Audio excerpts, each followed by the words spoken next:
ক্ষমতা শব্দটা শুনলেই আমাদের চোখের সামনে ভেসে ওঠে রাজকীয় সিংহাসন, জৌলুস আর হাজারো মানুষের কুর্নিশ। কিন্তু আপনারা কি কখনো নির্জনে বসে ভেবে দেখেছেন এই ক্ষমতা আসলে কি? এটি কি স্রেফ ভোগের বস্তু, নাকি পিঠের ওপর চেপে বসা এক বিশাল পাহাড়ের মতো বোঝা? ইতিহাসের ধুলোমাখা পাতায় তাকালে আমরা দেখি এই ক্ষমতার নেশায় মানুষ অন্ধ হয়েছে, ভাই ভাইয়ের বুকে তলোয়ার বসিয়েছে,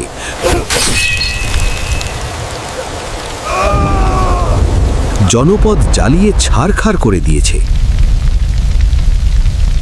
কিন্তু সেই বিশাল সাম্রাজ্যগুলো আজ কোথায়? সেই প্রতাপশালী সম্রাটরা এখন কোথায়? ক্ষমতা এক অলীক মরীচিকা ছাড়া আর কিছুই নয়। সিংহাসন কখনো কারো জন্য চিরস্থায়ী হয়নি, আর হবেও না। আল্লাহ সুবহানাহু ওয়া তাআলা এই ক্ষমতাকে কোনো মুকুট হিসেবে পরিচয় করিয়ে দেননি। তিনি একে বলেছেন আমানত। এটি একটি পবিত্র গচ্ছিত সম্পদ, যার সামান্যতম খেয়ানত আপনার দুনিয়া ও আখিরাতকে ছারখার করে দিতে পারে। নেতৃত্ব কোনো সম্মান নয়, এটি আগুনের এক কঠিন পরীক্ষা। আজ আমরা সেই মহাপবিত্র কিতাব কুরআনের আয়নায় নিজেদের মুখ দেখব। আমরা জানব একজন প্রকৃত নেতার চরিত্র কেমন হওয়া উচিত এবং নেতৃত্বের প্রতিটি পদক্ষেপে আল্লাহর নির্দেশ কি। কল্পনা করুন সেই দিনের কথা, যেদিন মক্কা বিজিত হয়েছে, চারদিকে বিজয়ের আনন্দ, কিন্তু এর মাঝেই এক ঐতিহাসিক মুহূর্তে অবতারণা হল। আল্লাহর রাসূল সাল্লাল্লাহু আলাইহি ওয়াসাল্লাম কাবা ঘরের চাবি হাতে নিলেন। রাসূলের চাচা হযরত আব্বাস রাদিয়াল্লাহু আনহু চাবিটি নিজের কাছে রাখতে চাইলেন। হে আল্লাহর রাসূল, কাবা ঘরের এই চাবিটি যদি আমার কাছেই রাখা হতো, এটি আমাদের পরিবারের জন্য পরম সম্মানের হতো। কারণ এটি ছিল পরম সম্মানের প্রতীক। কিন্তু ঠিক সেই মুহূর্তে আসমান থেকে জিবরাইল আলাইহিসসালাম ওহী নিয়ে নাজিল হলেন। আল্লাহ ঘোষণা করলেন, বিসমিল্লাহির রহমানির রহিম, ইন্নাল্লাহা ইয়া'মুরুকুম আন তু'আদ্দুল আমানাতি ইলা আহলিহা ওয়া ইযা হাকামতুম বাইনান নাসি আন তাহকুমু বিল আদল ইন্নাল্লাহা নি'ম্মা ইয়া'যুকুম বিহি ইন্নাল্লাহা কানা সামিআন বাসীরা। নিশ্চয়ই আল্লাহ তোমাদেরকে নির্দেশ দিচ্ছেন হকদারদের হক তাদের কাছে পৌঁছে দিতে। তোমরা যখন মানুষের মাঝে বিচার করবে, তখন ন্যায়পরায়ণতার সঙ্গে বিচার করবে। আল্লাহ তোমাদেরকে কত উত্তম উপদেশই না দিচ্ছেন। নিশ্চয়ই আল্লাহ সবকিছু শোনেন, সবকিছু দেখেন। কি অদ্ভুত এই ইনসাফ! আল্লাহ নির্দেশ দিলেন, চাবি তাকেই ফিরিয়ে দাও যে এর যোগ্য।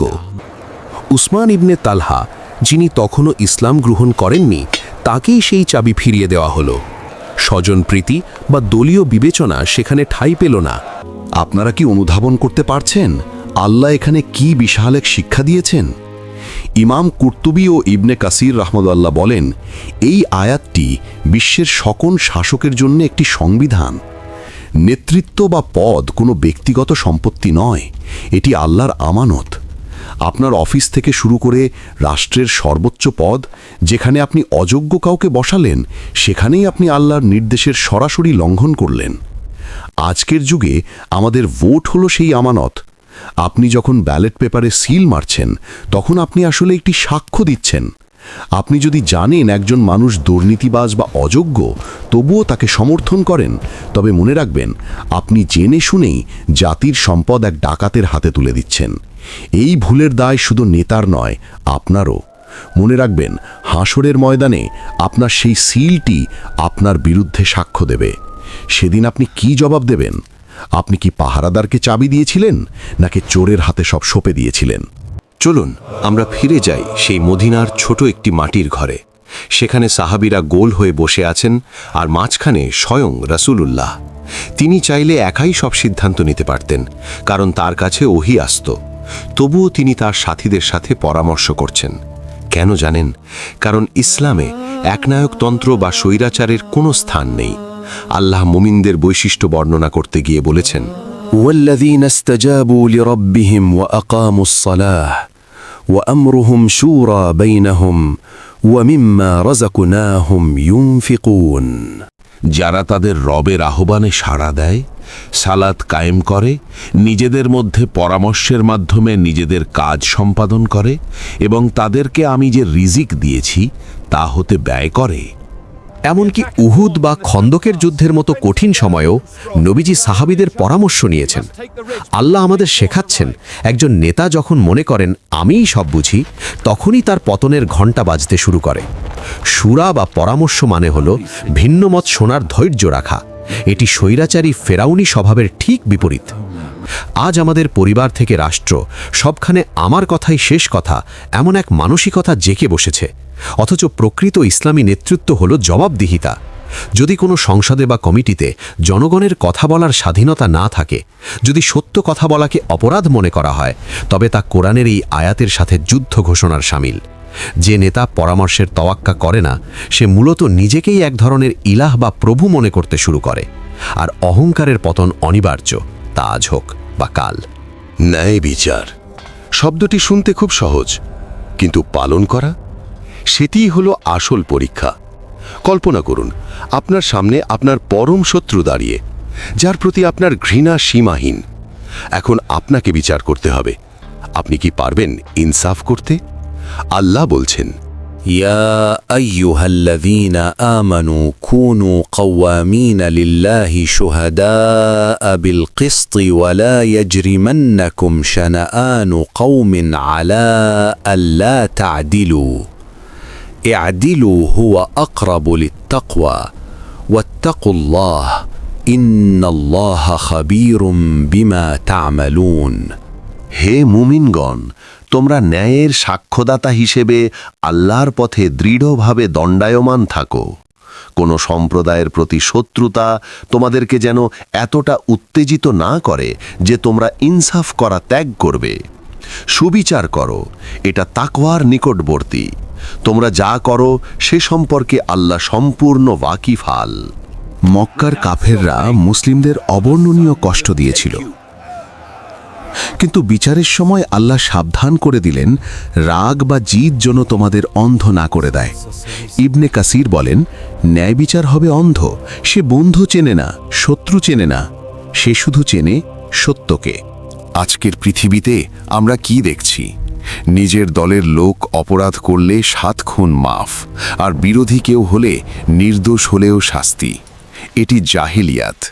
যখন কোনো বিচারক তার বিবেকের বদলে শাসকের মুখের দিকে তাকিয়ে রায় লেখে, তখন আসমান থেকে আল্লাহর লানত বর্ষিত হতে থাকে। রাজনৈতিক প্রতিপক্ষকে মিথ্যা মামলায় ফাঁসানো বা স্বজনপ্রীতি করে চাকরি দেওয়া, এগুলো স্রেফ অপরাধ নয়, এগুলো ভয়াবহ জুলুম। আর মনে রাখবেন, আল্লাহ জালিমের দোয়া কখনো কবুল করেন না। আপনারা কি জানেন দুর্নীতির মাধ্যমে অর্জিত প্রতিটি পয়সা আসলে কি? এটি কোনো সম্পদ নয়, এটি আপনার পেটে রাখা আগুনের এক একটি লোকমা। আল্লাহ অত্যন্ত কঠোর ভাষায় সাবধান করেছেন, ولا تأكلوا أموالكم بينكم بالباطل وتدلوا بها إلى الحكام لتأكلوا فريقا من أموال الناس بالإثم وأنتم تعلمون তোমরা নিজেদের মধ্যে একে অন্যের অর্থ সম্পদ অন্যায়ভাবে গ্রাস করো না, এবং মানুষের ধনের কিয়দংশ জেনে শুনে অন্যায়ভাবে গ্রাস করার উদ্দেশ্যে বিচারক বা শাসকদের কাছে পেশ করো না। ইমরুল কায়েস ও আবদান নামক 2 ব্যক্তির সেই জমি বিবাদের কথা মনে আছে? একজন স্রেফ মিথ্যা কসম খেয়ে জমিটি নিতে চেয়েছিলেন। এই জমিটা আমার, আমি আল্লাহর নামে কসম করে বলছি, এটা আমার অধিকার। আপনি মিথ্যা বলছেন, আল্লাহকে সাক্ষী রেখে এমন কসম খাবেন না, ভেবে বলো। তখন এই আয়াত নাজিল হয়ে পৃথিবীকে জানিয়ে দিল, ঘুষ দেওয়া এবং নেওয়া উভয়ই জাহান্নামে যাওয়ার পথ। আজ আমাদের সমাজে ঘুষ ছাড়া ফাইল নড়ে না, প্রকল্পের টাকা লোপাট হয়, ব্যাংকের সম্পদ চুরি হয়। আমরা কি ভুলে গেছি এই পাবলিক ফান্ড মানে হলো কোটি মানুষের রক্ত ঘাম করা টাকা? কোনো নেতা যখন এই টাকা আত্মসাৎ করেন, তিনি কোটি মানুষের হকের সাথে বিশ্বাসঘাতকতা করেন। হাসরের ময়দানে কোটি মানুষের কাছে ক্ষমা চাওয়ার সুযোগ কি আপনি পাবেন? দুনিয়ার আদালতকে হয়তো আপনি টাকা দিয়ে কিনে নিয়েছেন, কিন্তু সেই মহাপ্রভুর আদালতে কোনো ঘুষ চলবে না। সেখানে চলবে শুধু আপনার আমলনামা। মানুষ যখন ক্ষমতা পায় তার চালচলন পাল্টে যায়। বিলাসিতা আর অহংকারে সে ধরাকে সরা জ্ঞান করে। কিন্তু কোরআনের আয়নায় ক্ষমতার ছবিটা একদম আলাদা। আল্লাহ বলছেন, الذين إن مكناهم في الأرض أقاموا الصلاة وآتوا الزكاة وأمروا بالمعروف ونهوا عن المنكر ولله عاقبة الأمور। তারা এমন যাদেরকে আমি জমিনে ক্ষমতা দান করলে তারা সলাত কায়েম করবে, জাকাত দেবে এবং সৎ কাজের আদেশ দেবে ও অসৎ কাজ থেকে নিষেধ করবে, আর সব কাজের পরিণাম আল্লাহরই অধিকারে। সাহাবীরা যখন মক্কায় নির্যাতিত হয়ে ঘরবাড়ি হারিয়ে নিঃস্ব ছিলেন, তখন আল্লাহ তাদের এই সুসংবাদ দিয়েছিলেন। ক্ষমতার প্রধান উদ্দেশ্য চারটি: আল্লাহর সাথে সম্পর্ক রাখা, অর্থনীতিতে গরিবের হক নিশ্চিত করা, ভালো কাজের পরিবেশ তৈরি করা এবং অন্যায়কে শক্ত হাতে দমন করা। নির্বাচিত হওয়ার আগে যারা মিষ্টি কথা বলে আর পরে জনবিচ্ছিন্ন হয়ে যায়, তারা কোরআনের এই ম্যান্ডেট ভঙ্গকারী।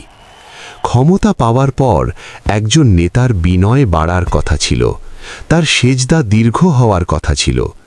সে হবে জনগণের সেবক, মালিক নয়। যে নেতা ক্ষমতা পেয়ে রবের সামনে মাথা নত করে না, সে আসলে নমরুদ আর ফেরাউনেরই উত্তরসূরি। আর ফেরাউনের পরিণতি তো আমরা নীলনদের জলেই দেখে এসেছি। নেতৃত্বের পথে সবচেয়ে বড় শত্রুকে জানেন? তা কোনো রাজনৈতিক প্রতিপক্ষ নয়, তা হলো আপনার নিজের নফস বা প্রবৃত্তি। আল্লাহ হযরত দাউদ আলাইহিস সালামকে লক্ষ্য করে একটি অমূল্য কথা বলেছেন, ইয়া দাউদ ইন্না জাআলনাকা খলিফাতান ফিল আরদি ফাহকুম বাইনান নাসি বিল হাক্কি ওয়া লা তাত্তাবি'ল হাওয়া ফায়ুদিল্লাকা আন সাবিলিল্লাহ إن الذين يضلون عن سبيل الله لهم عذاب شديد بما نسوا يوم الحساب। হে দাউদ, নিশ্চয় আমি তোমাকে জমিনে খলিফা বানিয়েছি, অতএব তুমি মানুষের মধ্যে ন্যায় বিচার করো আর প্রবৃত্তির অনুসরণ করো না, কেননা তা তোমাকে আল্লাহর পথ থেকে বিচ্যুত করবে। নিশ্চয় যারা আল্লাহর পথ থেকে বিচ্যুত হয় তাদের জন্য কঠিন আযাব রয়েছে, কারণ তারা হিসাব দিবসকে ভুলে গিয়েছিল। একজন নবী হওয়া সত্ত্বেও দাউদ আলাইহিস সালামকে আল্লাহ সতর্ক করেছেন। কেন? কারণ ব্যক্তিগত পছন্দ অপছন্দ বা রাগের বশবর্তী হয়ে বিচার করা আল্লাহর পথ থেকে বিচ্যুত হবার প্রথম ধাপ। যখন কোনো শাসক আইন পরিবর্তন করেন শুধু নিজের গদি বাঁচানোর জন্য বা ব্যক্তিগত ক্ষোভ মেটাতে প্রশাসনকে ব্যবহার করেন, তিনি আসলে নিজের প্রবৃত্তির পূজা করছেন। যখন শাসকের কলম সত্যের বদলে নিজের ইচ্ছায় চলতে শুরু করে, তখন সেই দেশ আর দেশ থাকে না, তা একটি বিশাল কারাগারে পরিণত হয়। ইতিহাসের পাতায় কত বড় বড় শাসকের নাম স্বর্ণাক্ষরে লেখা ছিল। আজ তারা কোথায়? তারা আজ মাটির নিচে পোকামাকড়ের খাদ্য। ক্ষমতা চিরস্থায়ী নয়, কিন্তু এই ক্ষমতার প্রতিটি মুহূর্তের হিসাব চিরস্থায়ী। হে দায়িত্বশীল ভাই আমার, হে সচেতন ভোটার, হে সাধারণ জনতা, প্রতিটি সই, প্রতিটি ভোট এবং প্রতিটি সিদ্ধান্তের জন্য সেই দিনের প্রস্তুতি নিন যেদিন আপনার পাশে কোনো বডিগার্ড থাকবে না, আপনার পক্ষে লড়ার জন্য কোনো দামি উকিল থাকবে না। থাকবেন শুধু একজন, মালিক ইয়াউমিদ্দিন বা বিচার দিবসের একমাত্র মালিক। সেই দিন আসার আগেই কি আমরা আমাদের আমানত ঠিকঠাক বুঝে দেব না? আল্লাহ তাআলা বলছেন, ওয়াকিফুহুম ইন্নাহুম মাসউলুনা, আর তাদেরকে থামাও, অবশ্যই তারা জিজ্ঞাসিত হবে। আসুন আমরা আমাদের দায়িত্বগুলো আমানত হিসেবে পালন করি। আল্লাহ আমাদের তৌফিক দান করুন। আমিন।